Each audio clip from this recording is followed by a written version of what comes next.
Hey everyone, how's it going? So they've got 2 days at Phillip Island to watch the World Superbikes. Been travelling in from Melbourne and back each day.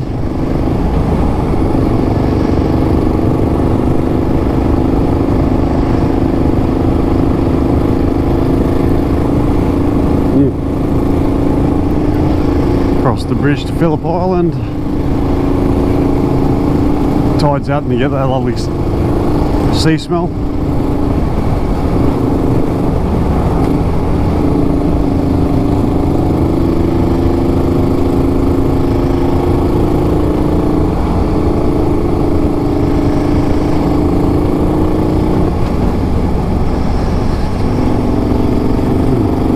Good fun. Anyway, got the 2 days at Phillip Island for the World Superbikes.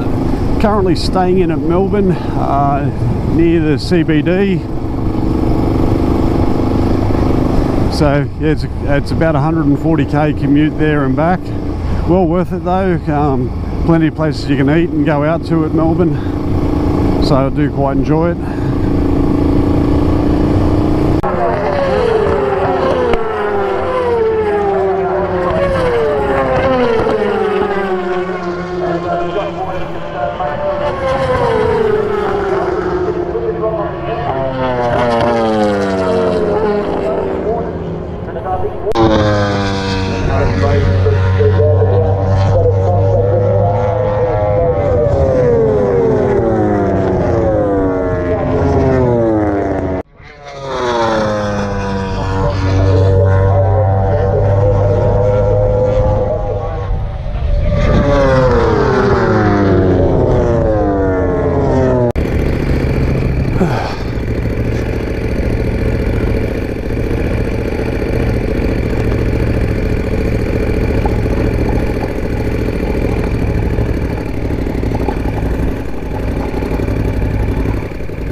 Alright, so leaving Phillip Island for the last time for the World Superbikes.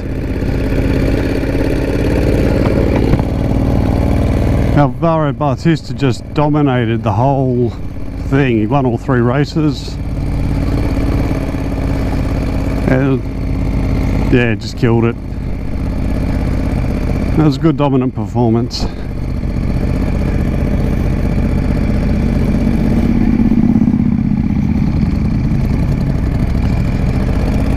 Anyway, I didn't hang around for any of the other races after the World Superbikes. Got to go all the way back into Melbourne. I had the what's it called, the Bar Superbike Pass. Pretty much gave me access to a grandstand and a covered area. I don't think the value was actually there. It would have been there if it was raining, absolutely, because it'd be undercover, but you still had to pay full freight for alcohol. They said there was free water there, but the water was only free if you actually bought drinks, alcoholic drinks as well. So if I do it next time, I'll just get a general entry or a paddock pass. So 2 really good days of weather down here. It's meant to be warmer again tomorrow on the way home, so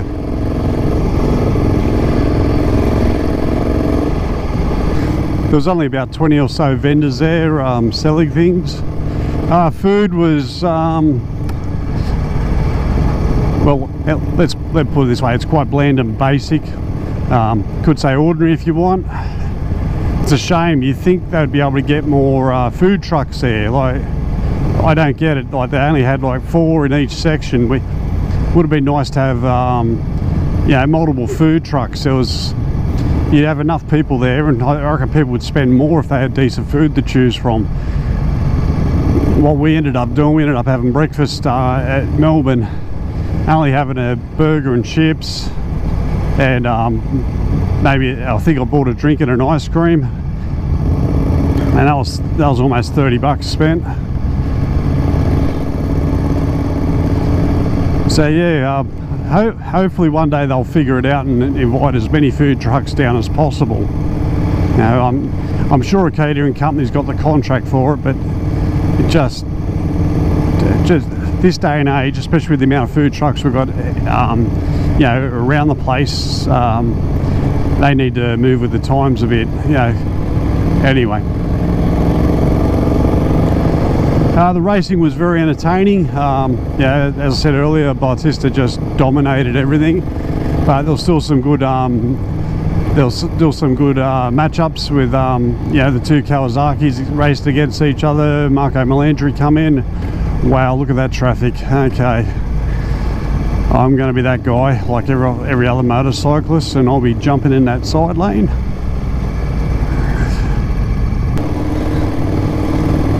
Again, I was very surprised. The crowd was quite relaxed. They said 53,000 come through the gates over the weekend, and really deserves a lot more than that. So it's probably about 22,000 people each day. If you think that, you know, not many would have, the majority attended on the Sunday. I don't think too many would have attended on the Friday. Maybe you die hardcore fans, but you know, I wasn't one of them. I went riding.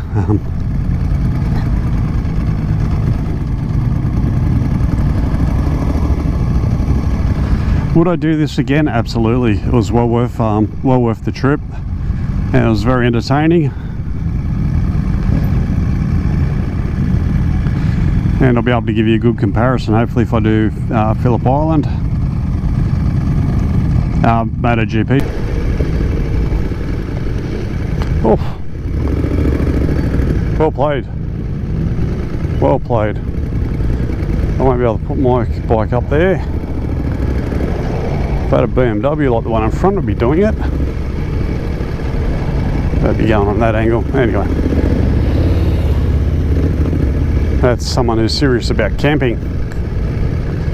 Triple R. I used to have a street Triple R. Nice. That's the later model than the one I had. Now, police presence. In all honesty, I didn't think they. You hear all the negative comments about the police, but I didn't think their presence was too overstated at this event.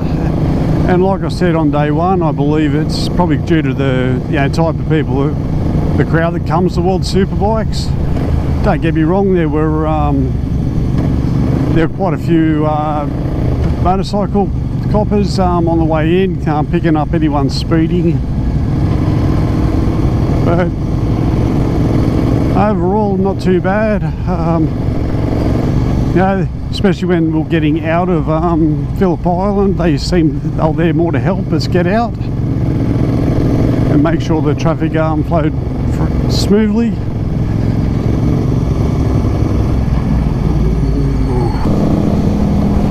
And here comes the bridge to get us out of Phillip Island. Thank you, Phillip Island. It's been fun. Hopefully I'll see you again in September for the MotoGP. It is pretty cool being surrounded by so many bikes. First time I experienced anything like this was in 1993 at Eastern Creek after the MotoGP there, and riding back with all these bikes. And I was only with them for about 15 k's because I didn't live far from Eastern Creek at the time. But I hopped off thinking this was awesome, and hadn't experienced anything like that again until 12 years later when I done MotoGP. Now, even though there weren't many stalls there, I still managed to spend close to $200 on merchandise. Yeah, shirts for my wife and daughter, and a couple of shirts for myself, a stubby holder and a hat. Anyway, that's it from me for the World Superbike vid. Hope you liked it, and I'll see you on the next vid.